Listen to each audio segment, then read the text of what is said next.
Shalom. Today I want to share about the Feast of Purim, which is a great Jewish festival. First I want you to consider subscribing and hitting the notification bell and giving us a thumbs up. It really helps us, so thanks for that.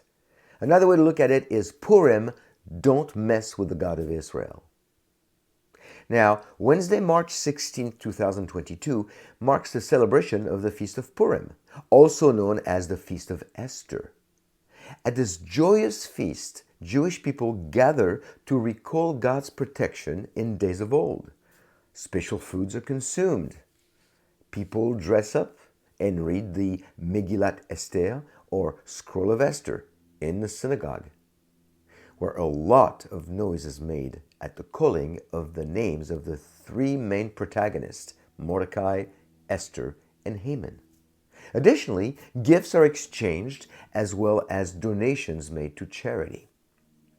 Now, let's take a look at Purim in the Bible. The only time we read about Purim is at the end of the book of Esther, a book about God's miraculous preservation of the Jewish people.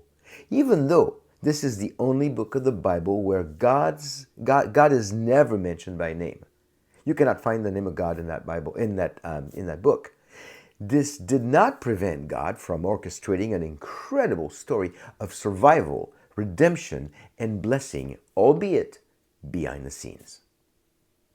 The story of Purim is also a very strong post-Genesis example of God's promise to Abraham to bless those who bless him and curse him who curses Abraham, as read in Genesis 12:3. Haman, the arch-enemy of the Jews, built gallows to hang Mordecai, and at the end, he and all of his sons were hanging on these very gallows. A curse for a curse. People ought to take the promise made by God to Abraham in Genesis 12:3 very seriously. In a sense, it is God's foreign policy when it comes to Israel. And it has proven true all throughout history, biblical and post-biblical. Haman's approach to the Jewish problem is worth looking at from the perspective of Satan, the ultimate enemy of the Jews. Early in the scriptures, as early as Genesis Chapter 3. Satan came up with a master plan, used people to destroy the Jews on a global scale, and anti-Semitism was born. The reason? Satan is very familiar with the message of the Bible and with God's master plan for the world in general and for Israel and the Jewish people in particular. Satan knows that the day that the Jewish people recognize Yeshua as the long-awaited Messiah, as told in Zechariah 12:10, that day will usher in his return. But that will also mark the beginning of the end of Satan's career and a career of hatred and destruction. So in an attempt at postponing it, since he cannot prevent it, Satan is the mastermind behind the longest hatred, anti-Semitism.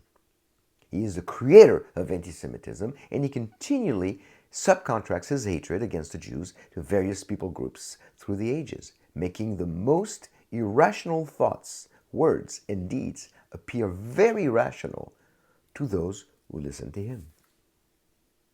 Now, the book of Esther tells us the story of how Satan used Haman to go after the Jews. He could have succeeded, but he did not, because God is greater even behind the scenes. In Esther chapter 3, Haman puts his curse against the Jews in motion. And because of one Jew, namely Mordecai, Haman seeks to destroy all of them. We start seeing the irrational behaviors promoted by anti-Semitic heart of Haman. Haman seeks to destroy all the Jews of the Persian Empire, where many of them lived at the time. In a sense, Haman tried to make anti-Semitism a government-sanctioned policy, something that will be picked up again much later in history by Nazi Germany. We read in Esther 3, verses 1 and 2, and verses 5 and 6, and I quote, After these events, King Ahasuerus promoted Haman, the son of Hammedattai, the Agagite, and advanced him and established his authority over all the princes who were with him. And all the king's servants who were at the king's gate bowed down and paid homage to Haman. For so the king had commanded concerning him. But Mordecai neither bowed down nor paid homage. When Haman saw that Mordecai neither bowed down nor paid homage to him, Haman was filled with rage.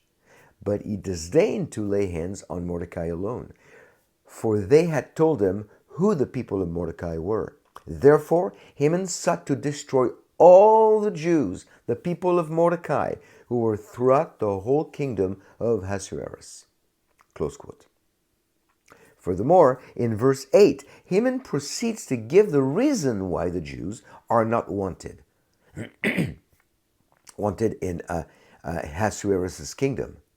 And that is simply because they are different. That's the reason he gives. And I quote, "Then Haman said to King Ahasuerus, there is a certain people scattered and dispersed among the peoples in all the provinces of your kingdom. Their laws are different from those of all other people, and they do not observe the king's laws, so it is not in the king's interest to let them remain." Close quote. You see, because of his hatred for one man who happened to be Jewish, Haman sought to destroy all the Jews of the kingdom. This was a very extreme decision, driven by the irrational desire to hold all people of the same ethnic group responsible because of one of theirs who actually was not guilty of anything but faithfulness to the God of Abraham, Isaac, and Jacob. Haman was on a mission to destroy all the Jews.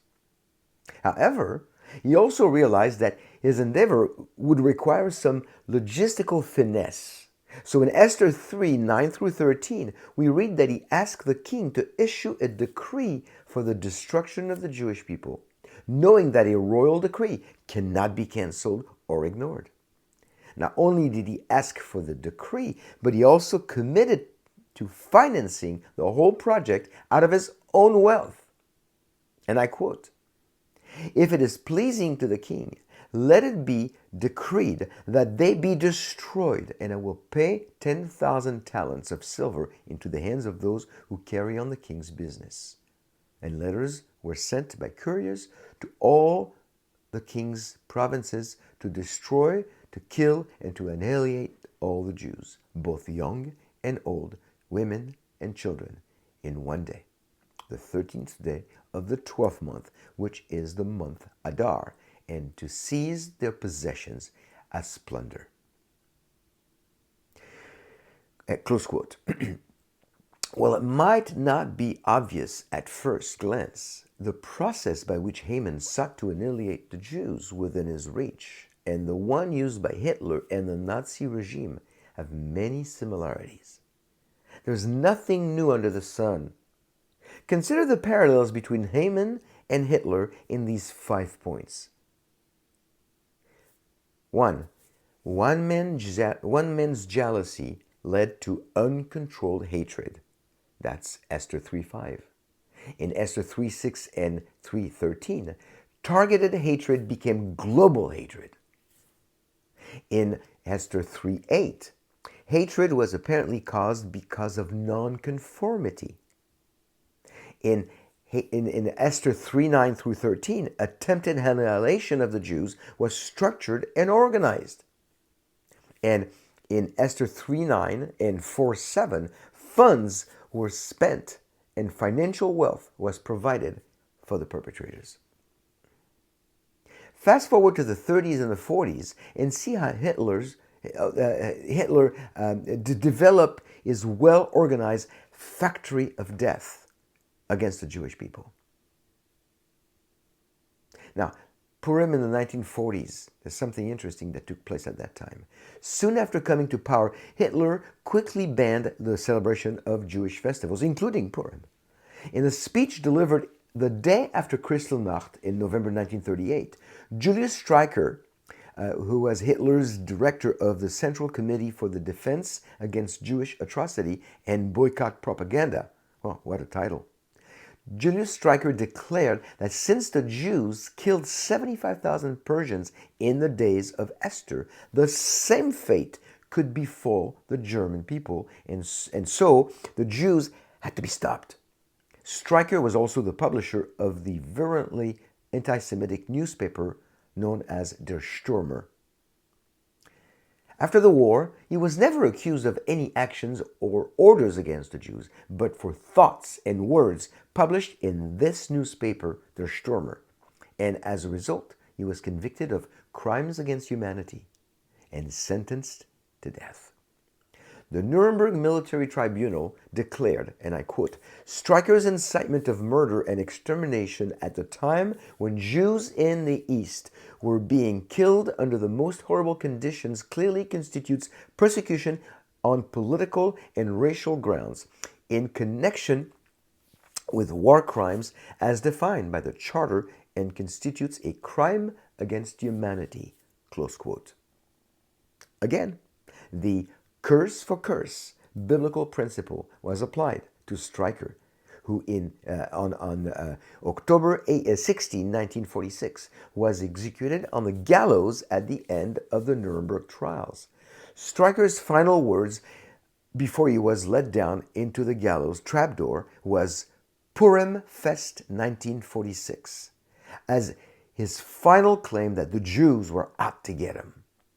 It would have required a certain knowledge of the Jewish lifestyle and festivals for Streicher to even make that parallel. Now let's fast forward to Purim in 2022. Satan knows that that he cannot succeed no matter what he does, but he tries without ceasing. He has indoctrinated much of the world against the Jewish people, creating anti-Semitism and making it the oldest and most enduring form of hatred against one single ethnic group. While he keeps subcontracting his hatred to different groups of people, the danger remains the same, and the Jewish people continue to be the scapegoats of humanity.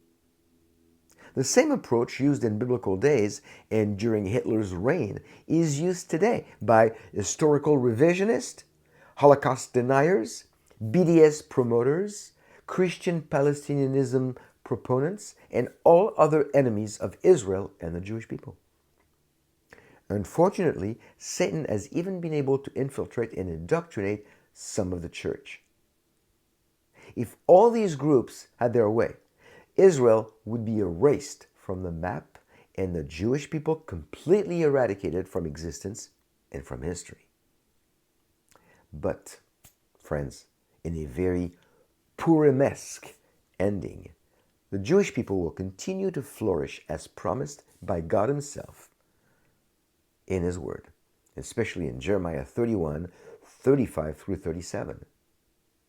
And because of that, Israel will prevail because of God and His promises.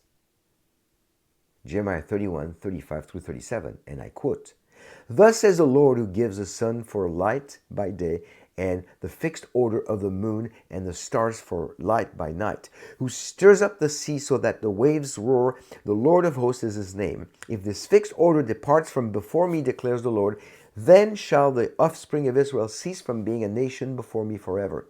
Thus says the Lord, if the heavens above can be measured and the foundation of the earth below can be explored, then I will cast off all the offspring of Israel for all that they have done, declares the Lord.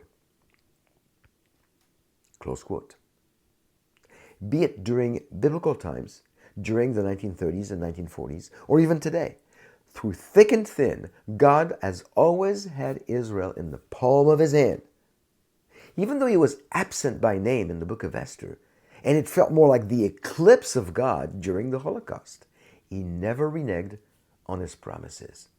So we can celebrate Purim with confidence and with joy, because the same God of Abraham, Isaac, and Jacob, who was behind the scenes in the days of Esther, has our back, and He never changes His mind or the recipients of His promises. Never changes His mind.